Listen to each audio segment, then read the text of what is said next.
Problem 1. Find all the solutions to the equation 4x squared plus 15x equals negative 8. So the first thing we're going to do for this problem is we're going to get it into a form where it has 0 on one side, and we're going to do that by adding 8 to both sides. So plus 8 is equal to 0. And now we're going to solve for all of the x values. So we could factor this, but if we factor it, it's going to be a major pain.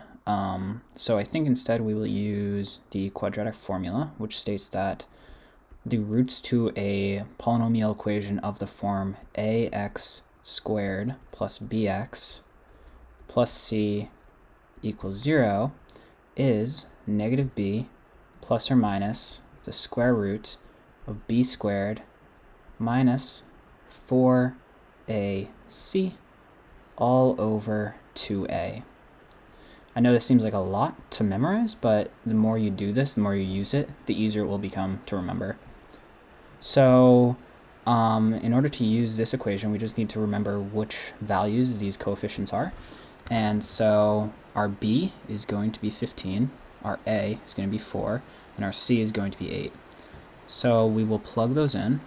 X equals negative b is negative 15, plus or minus the square root of b squared, 15 squared, minus 4 times a, which is 4, times c, which is 8, all over 2a, 2 times 4. So we will just simplify as we go. The square root here is going to be the square root of 97. If you do out the math, you'll see this. You simply need to calculate this value in here, and then this is just going to be over 8. Now this expression right here is, you can't really simplify this any further, so this means our x values are going to be negative 15 plus the square root of 97 over 8 and negative 15 minus the square root of 97 over 8. And these are our x values. Question 2. A circle in the xy plane has a diameter with endpoints at negative 4, 2 and 6, 14. Which of the following is the center of the circle? I don't have these written down, but we will find the center of the circle. So there are a bunch of different ways of doing this kind of problem, but we're going to find the solution that just uses the endpoints. And so to do that, we know that x1 plus x2 divided by 2 and y1 plus y2 divided by 2 will give us the center. This is a bit like finding the average. We can think to draw sort of a diagram. If we have, say, a circle here, it's kind of hastily drawn, the diameter might be something like this. This is, let's say, A, B, and this down here might be CD. In order to find the center point, essentially what we're going to do is we're going to find the average x distance, right? And then we're going to find the average y distance, because the center point is going to be in the exact it's the center of the circle, right? So it's going to be in the exact center of this line right here. So all we need to do is just find the average value of the x and the y. That's why this works. So we have endpoints negative 4 and 2 and 6 and 14. This corresponds to x1, y1. I guess I'll put a little comma there. And this is x2, y2. So all we need to do is just substitute.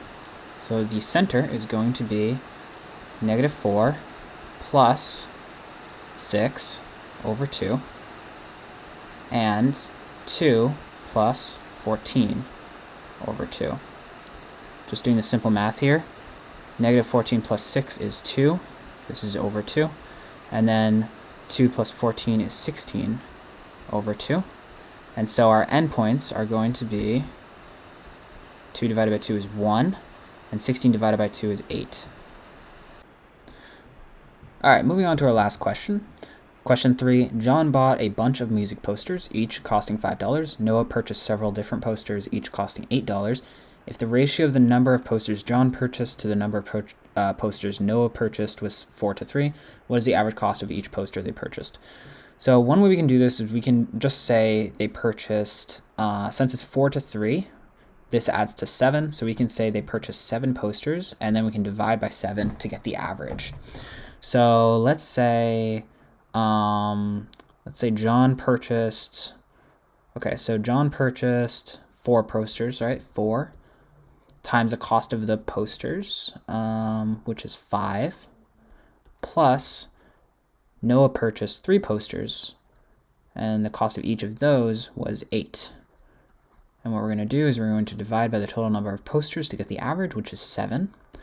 Now to just do the simple math, 4 times 5 is 20, plus 3 times 8 is 24, and this is going to be over 7, and this will be 44 divided by 7. You can just plug this into your calculator, and doing so, you will find that this equals to roughly $6.29. So that is our final answer. Thank you so much for watching. See you tomorrow.